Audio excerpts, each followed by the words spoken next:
Bienvenue aux téléspectateurs de Canal Alpha qui nous rejoignent maintenant à la Chaux-de-Fonds dans ce superbe théâtre de l'Heure Bleue. J'espère que les images vous permettront encore d'en profiter car si du haut des pyramides d'Égypte, 40 siècles, vous contemple, eh bien, dans ce théâtre à l'italienne construit en 1837, ce sont des milliers et des milliers de soirées magiques dont il reste forcément quelque chose. On le ressent quand on est ici sur place, on s'y sent bien, comme dans un havre pour nos grands événements. Et puis ce théâtre, il porte le beau nom de la plus belle heure de la journée, l'heure bleue, le nom aussi d'un parfum de la maison Guerlain. Elle ne porte rien d'autre qu'un peu d'essence de Guerlain dans les cheveux. Car c'était l'heure bleue, oui, le parfum adopté par Brigitte Bardot dans ses jeunes années et célébré par Serge Gainsbourg.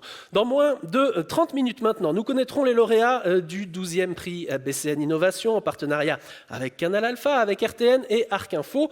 Le prix BCN Innovation et sa dotation exceptionnelle de 150 000 francs, il existe depuis 2008 comme un tremplin pour ces audaces qui façonnent l'histoire et supportent le tissu économique neuchâtelois, que l'on parle ici de technologie, de sciences, de médecine ou d'environnement.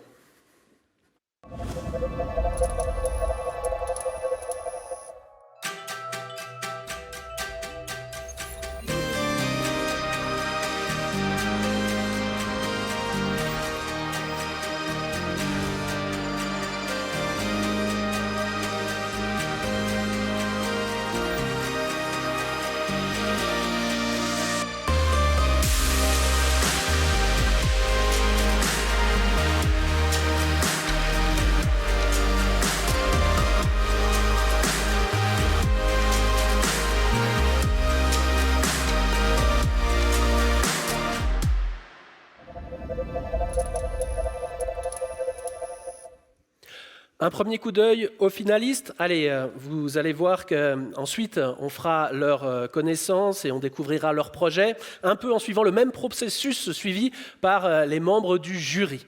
Les finalistes. Dixie Polytool, Éric Chaillet l'ingénieur et Marc Schuller le directeur. Des fraises pour usiner plus vite et plus longtemps. Fragment audio, Marcello Bragadine, le codeur, et Philippe Santos, le musicien. La musique se partage, se réinvente. Luminesis, Nicolas Descharmes, l'ingénieur optique, et Raphaël Barbet, le chimiste. La lumière jaillit de ses nouvelles lames. Le jury à présent, vous allez sans doute reconnaître certains de ces visages, et si vous les connaissez personnellement, ces gens, vous savez, alors que chacun a ses exigences et ses marottes, c'est normal, sa personnalité, son vécu, comme dans tout bon jury. Ils sont 6 et du côté de la BCN, la préoccupation a été qu'ils représentent de manière équilibrée les milieux académiques et industriels.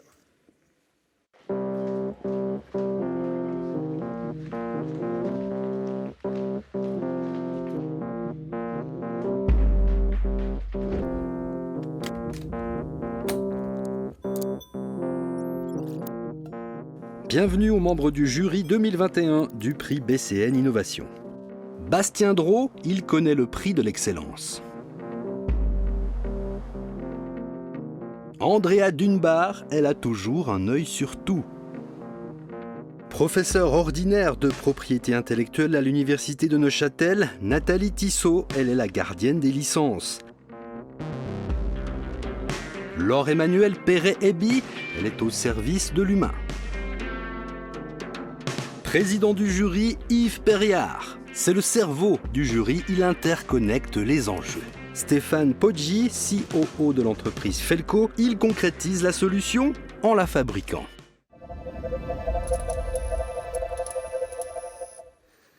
Et je suis rejoint par le président du jury, le professeur Yves Perriard, directeur du laboratoire d'actionneurs intégrés de l'EPFL. Bonsoir. Bonsoir. Chaque fois que l'on se retrouve pour ce compte à rebours qui précède la révélation du prix, ce sera dans à peine plus de 25 minutes maintenant, on cherche ensemble à arrêter le chrono, on cherche, si c'est possible, à prendre du recul un instant avec vous pour comprendre comment les membres du jury ont établi leur choix. On se demande dans quel état d'esprit vous vous êtes attelé, par exemple, à l'étude des nouveaux dossiers candidats cette année par rapport aux précédents. Qu'est-ce que vous aviez retenu des exercices précédents ?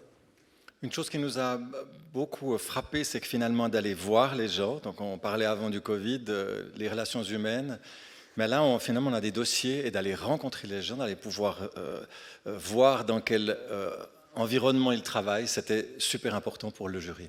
Et puis quels sont les critères qui retiennent votre attention pour les 3 finalistes par exemple ? Alors on a toujours ces critères d'innovation, il faut qu'un business soit potentiellement réaliste, il faut qu'il y ait de l'enthousiasme, il faut qu'il y ait une réelle volonté d'aboutir et création de jobs à la fin, c'est clair. Et il y a ce moment souvent décisif de la rencontre, vous l'avez dit, avec les uns et les autres, lors d'un oral, on pourrait dire. Cette année, il s'est déroulé le 27 septembre. L'innovation, pour moi, c'est prise de risque, c'est résoudre un problème et c'est inventer. Il doit y avoir comme un pas, on a fait un pas dans quelque chose. C'est un processus itératif qui permet d'amener une technologie disruptive sur un marché qui arrive à l'accueillir. L'idée d'aujourd'hui, c'était de poser des questions sur les points qui ne ressortent pas forcément des dossiers. C'était de voir à quelle réalité concrète ce qu'on nous a exposé correspond. L'objectif du projet, il était de repousser les limites des micro-outils en créant un concept qui soit totalement différent. Dans la région, on a aussi un tissu industriel et innovant qui est tout à fait remarquable. On a 3 magnifiques candidatures. Ils offrent quelque chose de différent. Ils offrent soit une solution différente, ils offrent une technologie différente. Ils résolvent des problèmes qui sont vraiment complexes. Nous avons décidé de créer Fragment Audio depuis 2017. On propose donc une librairie d'échantillons audio pour les producteurs de musique. Ça faisait aussi du bien d'aller voir, d'aller toucher, d'aller sentir. Mais on a besoin de comprendre dans quel écosystème ils naviguent. Et le face-à-face, il n'y a quand même rien de mieux pour essayer d'aller capter des impressions, capter des motivations. Quand on utilise Luminesys, on a une image qui devient beaucoup plus brillante. Les 3 ont des atouts vraiment extraordinaires. Je pense que les discussions d'ici 10 à 15 minutes vont être particulièrement difficiles.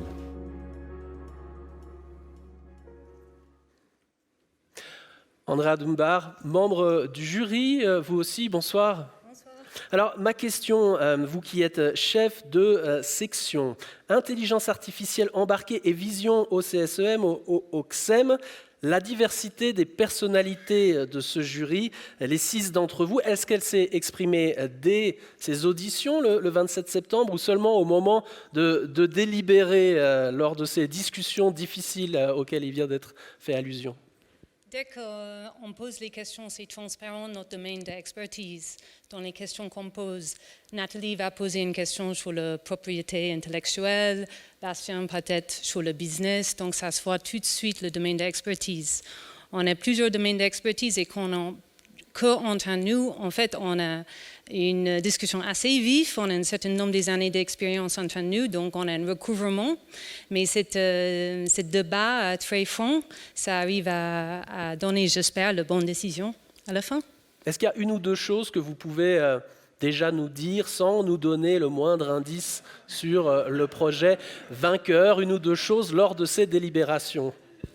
Moi, je peux dire que je suis ravie de les 3 finalistes cette année parce qu'on a une diversité qui est extraordinaire. Dixie Polytool de 75 ans dans le canton avec le machine-outil, avec une innovation qui est nécessaire par rapport à une Fragment Audio qui est une jeune entreprise sur le techno-musique qui fait une innovation sur le modèle des affaires et 3e sur des jeunes entrepreneurs qui fait innovation sur la biotechnologie sur un chemin beaucoup plus classique, l'IPFL recherche vis-à-vis industrie de CSIM.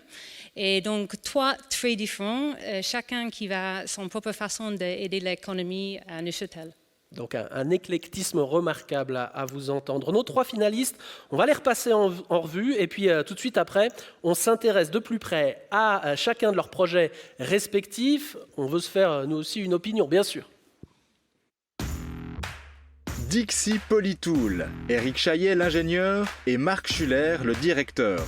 Des fraises pour usiner plus vite et plus longtemps. Fragment audio, Marcello Bragadin, le codeur, et Philippe Santos, le musicien. La musique se partage, se réinvente.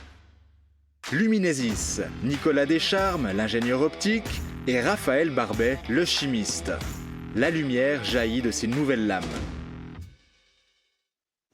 Dans un peu plus de 20 minutes, on connaîtra les gagnants. Premier finaliste, voici Dixi Polytool, pas précisément une start-up avec ses 250 collaborateurs, mais la voici Dixi qui se pique d'arroser les micro-fraises. Il s'agit d'une fraise très particulière puisqu'elle est composée de 2 éléments et que ces 2 éléments vont permettre d'amener le lubrifiant de manière abondante, au bon endroit et au bon moment. L'idée, elle est simple. Le lubrifiant, l'huile, accède par le corps de l'outil et ensuite on va le concentrer, le ramener à l'extrémité de l'outil et à ce moment-là, on va l'accélérer. Lorsque je suis dans mon jardin, par exemple, et que j'ai de l'eau qui part à une certaine distance, si je resserre ce tuyau, elle va plus loin. Eh bien, ce principe-là, on l'a adapté sur des tout petits outils. Il n'existait pas de produit permettant d'arroser efficacement l'extrémité des micro-outils, notamment les micro-fraises. Au jour d'aujourd'hui, les ingénieurs conçoivent des microsystèmes toujours plus petits. Avec cette nouvelle méthode, on va pouvoir produire 2 à 3 fois plus vite. Et surtout, plus longtemps et avec une sécurité de processus. C'est une excellente méthode pour pouvoir rivaliser avec les pays à bas coût. C'est assez étonnant qu'une innovation aussi simple et aussi efficace, personne n'y ait pensé avant. Le prix BCN, il est très important pour nous parce que sa valeur, elle est conséquente et elle va nous permettre de réinvestir dans du nouveau matériel, de nouvelles machines pour aller encore plus loin et plus vite.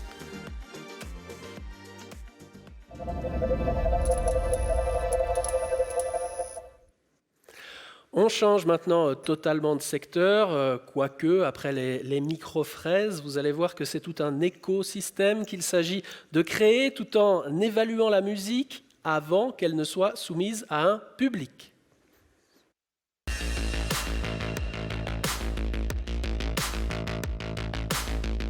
Aujourd'hui, Fragment Audio, on a commencé à développer une plateforme qui est un écosystème pour les musiciens, dans le but de les aider quotidiennement à les inspirer, mais aussi les éduquer avec des formations sur la plateforme et de les inspirer avec des librairies audio qui leur permettront d'avoir des échantillons sonores pour tout type de musique, que ce soit de la musique électronique ou encore d'autres styles de musique comme le hip-hop. Et également, on est en train de développer quelque chose qui n'existe pas sur le marché, c'est une intelligence artificielle qui va pouvoir conseiller les utilisateurs qui mettent leur musique sur notre plateforme à avoir un feedback, donc un retour qualitatif sur sa musique, en lui disant quelle partie du morceau il devrait améliorer qualitativement parlant. C'est un peu comme un cuisinier. Quand il fait un plat, il a envie de demander à ses proches si c'est bon ou pas, mais on n'a pas envie que le proche nous dise tout le temps oui c'est bon, on a envie qu'il nous dise il manque un peu de sel ou il manque un peu de sucre ou peu importe. Et ça c'est un peu le but de notre IA, parce qu'aujourd'hui c'est compliqué pour un musicien d'avoir un réel retour. Les utilisateurs, c'est aussi des personnes qui font des musiques pour des publicités ou pour des films, et aujourd'hui l'IA pourra permettre à ces personnes d'avoir un réel retour sur ce qu'ils font. Le prix de la BCN, c'est un turbo pour nous qui va nous permettre d'accélérer le développement de la plateforme qui aujourd'hui est encore en construction et elle va nous permettre de gagner quelques mois sur le développement de la plateforme pour sortir le Producer Pass et ainsi aider des millions de musiciens à travers le monde.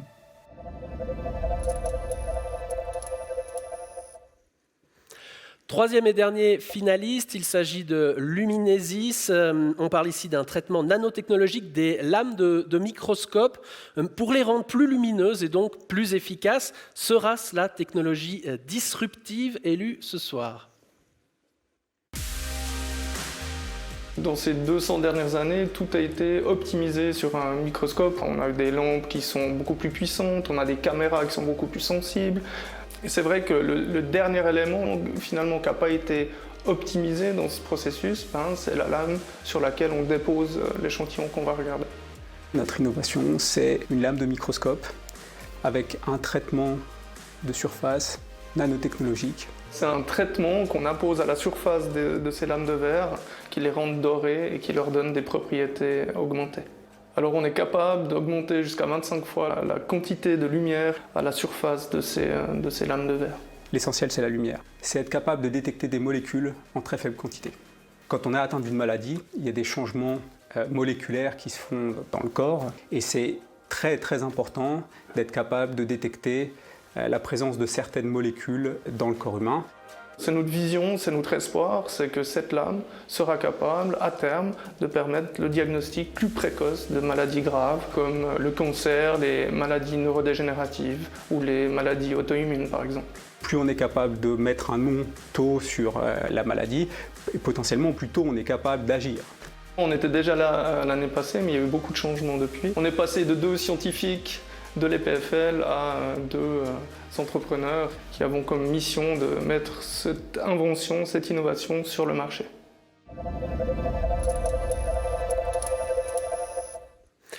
Et dans un quart d'heure, nous saurons qui sont les gagnants. Nous avons d'abord un rapide rendez-vous à honorer auprès du président du conseil d'administration de la BCN, Jean Studer, qui est allé lui-même à l'Observatoire de Neuchâtel à la rencontre de Pierre-René Beljean, président de l'association Espace-Temps, qui est motivé, cette association, à valoriser le site de l'Observatoire, ce théâtre de la précision au long du XXe siècle et de la création artistique aussi, par ricochet.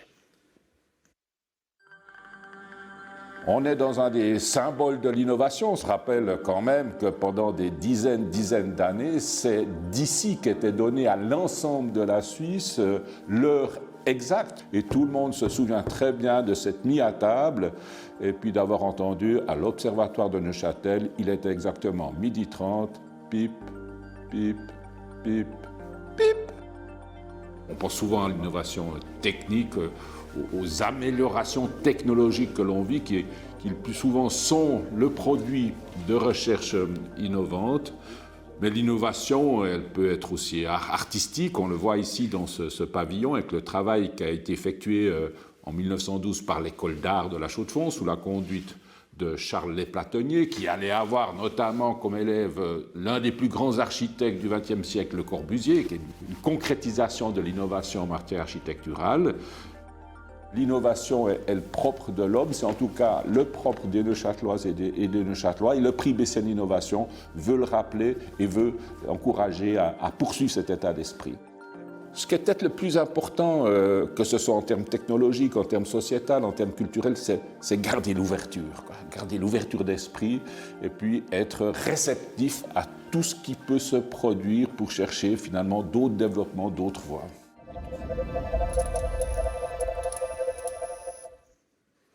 Voilà, et dans cet observatoire de Neuchâtel, un petit musée devrait naître en 2022. Avant de nous entretenir brièvement avec les porteurs des 3 projets finalistes, il y a un moment dont vont aussi pouvoir profiter les téléspectateurs de Canal Alpha qui nous ont rejoints. C'est celui proposé maintenant par cette jeune compagnie du cru Janssen Mondorino, fondée ce printemps par Alexis Janssen et Maurizio Mondorino.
Bravo à la compagnie Janssen Mandorino.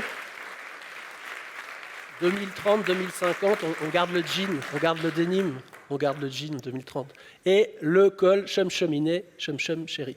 Merci à tous. J'ai lu quelque part que ces chorégraphes ne travaillent que s'ils ont des choses à dire qui découlent d'expériences vécues. Alors on se prend à rêver en imaginant ce qu'il a fallu vivre pour en arriver à ce que l'on vient de voir. Dans 5 minutes, nous saurons qui sont les gagnants. Je vais m'approcher des équipes finalistes.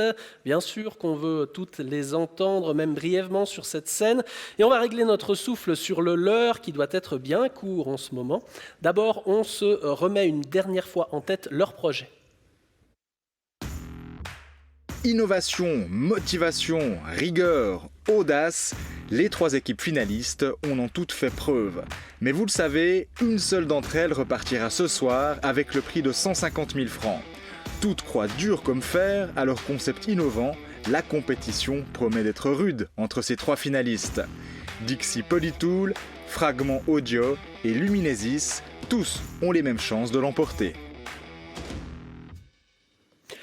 Pour Dixie Polytool, Marc Schuller, vous êtes le directeur général au Locle. Du moment que cette innovation est en passe d'être brevetée, quelles sont les machines chez vous qui pourraient en être équipées et à quelle échéance? Je rappelle que vous travaillez autant pour l'horlogerie que pour le médical ou l'aéronautique.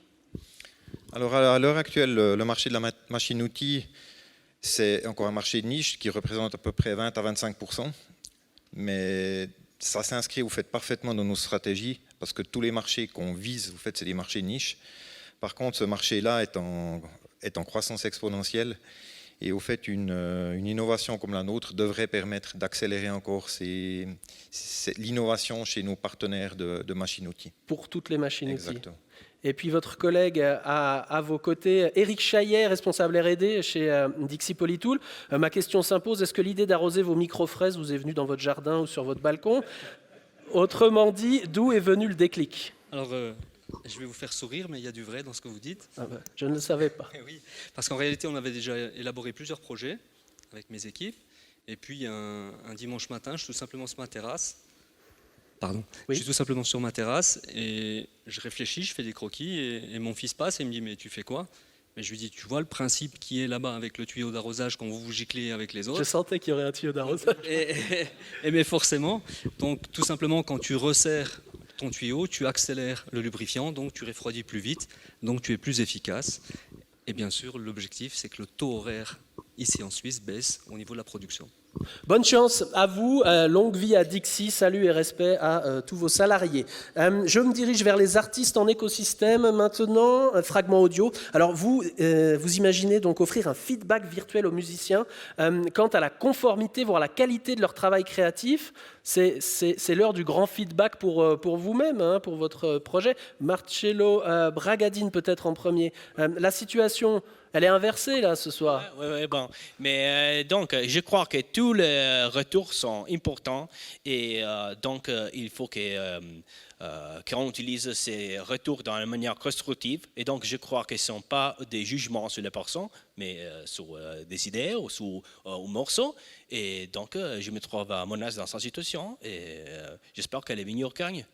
Tant mieux. Et à vos côtés, Philippe Santos, vous connaissez les musiciens mieux que nous. Est-ce qu'ils sont assez ordonnés pour utiliser un écosystème regroupant tous leurs besoins? On ne les imagine pas forcément comme ça. J'ai pas envie de les mettre tous dans le même plat, mais la plupart des musiciens, effectivement, c'est des créatifs qui sont pas ordonnés. Et nous, justement, on essaie de leur faciliter la vie en développant une plateforme qui va leur permettre justement de pouvoir avoir accédé à certains éléments, formations, plus rapidement et sans perdre de temps, et leur permettre justement d'être peut-être plus organisés aussi dans leur vie de producteur. Vous leur tendez la main. Et bonne chance à vous également. Luminesis finalement, depuis la finale 2020 du prix BCN Innovation, le chimiste et l'ingénieur optique se sont mués en véritables entrepreneurs. C'est ce que vous dites. Qu'est-ce que ça signifie très concrètement, Nicolas Descharmes? Vous êtes l'ingénieur optique à la base. Oui, c'est juste. Ça veut dire qu'on a dû opérer une vraie petite révolution dans la façon dont on réfléchit et dans la façon dont on conçoit Luminesis. On a dû délaisser les aspects techniques qui nous sont chers pour se concentrer sur un produit parmi toutes les possibilités que notre technologie offre. Et puis surtout, se concentrer sur qui sont nos utilisateurs, qui sont nos clients, leur donner la technologie pour qu'ils puissent la tester, et puis se concentrer sur leur retour également. Voilà, on a dû imaginer tous ces aspects qui accompagnent la technologie, qui sont tout autour en fait. Quant à votre collègue Raphaël Barbet, en voilà une question qui est bonne, attention. Ces 2 dernières années, ce sont plutôt des entrepreneurs qui se sont mués, pas en scientifiques, mais enfin en fabricants de masques, en développeurs de vaccins, indépendamment de la Big Pharma parfois. Est-ce que vous diriez qu'ils ont encore une longueur d'avance, ces entrepreneurs qui se rapprochent des sciences, sur les scientifiques que vous êtes ? C'est vrai que c'est une bonne question. Moi, je dirais qu'on ne peut pas vraiment les opposer. On est dans des domaines qui sont différents. On peut relever le tour de force qui s'est passé à Boudry ou à Corgemont par rapport aux masques chirurgicaux que vous parliez. Donc, bravo à eux. Dans notre cas, je pense que la base est vraiment très, très scientifique. Donc, c'était nécessaire d'avoir cette approche très scientifique. Mais, comme l'a dit Nicolas, maintenant, c'est vraiment le côté entrepreneurial. Aller voir le marché, aller tester le produit j'ai envie de dire, dans la vraie vie, quoi. Allez, il reste 40 secondes maintenant avant l'annonce du lauréat. On sait bien que c'est insoutenable pour les nerfs de nos finalistes. Mettez-vous bien en ligne. Faut le redire que d'être ici en finale, c'est déjà être gagnant avec une réelle reconnaissance pour la qualité de votre dossier. Puis c'est aussi une réelle visibilité, que le reste finalement se joue sur des détails. Il reste 20 secondes. Pour les cinéphiles comme Jean Studer, je peux déjà dire que le lauréat ne sera pas cette année Dustin Hoffman. D'ailleurs, la musique que vous entendez n'est pas de Simon & Garfunkel. 5, 4, 3, 2, 1. Et le gagnant est Fragment Audio.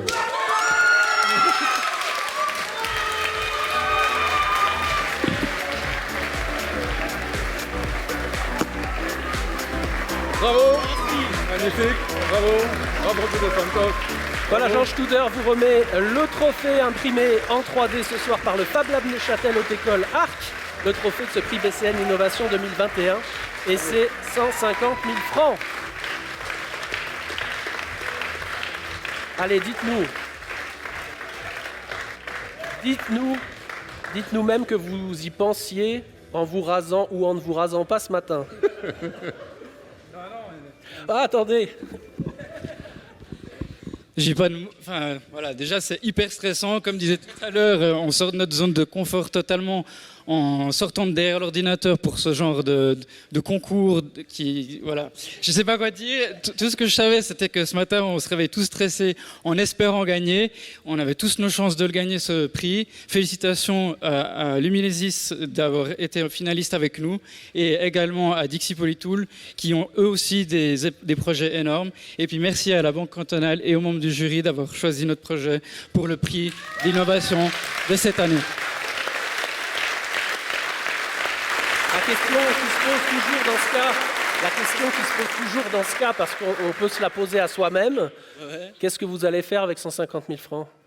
Oui, mais bon, on a beaucoup de projets et finalement... Faut pas acheter les musiciens pour qu'ils utilisent l'écho. Ben non, mais donc l'objectif c'est finalement d'avoir la possibilité d'avoir d'aide pour la création de ces plateformes qui sera un travail vraiment énorme et donc c'est vraiment, comment on peut dire, c'est un rêve qui est devenu réalité pour nous.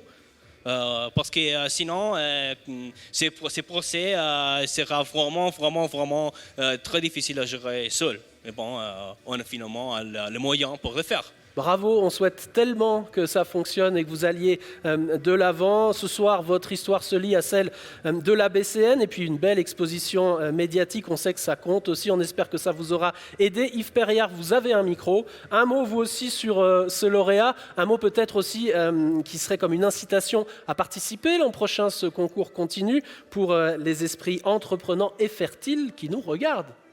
D'abord, bravo à tous. Je pense que, comme vous l'avez dit, les 3 méritent ce prix. On a fait un choix, le jury a fait un choix. Il a été vraiment ébloui par votre présentation et votre projet, votre innovation. Rendez-vous le 9 décembre à Microcity pour la nouvelle mouture du prix BCN 2022.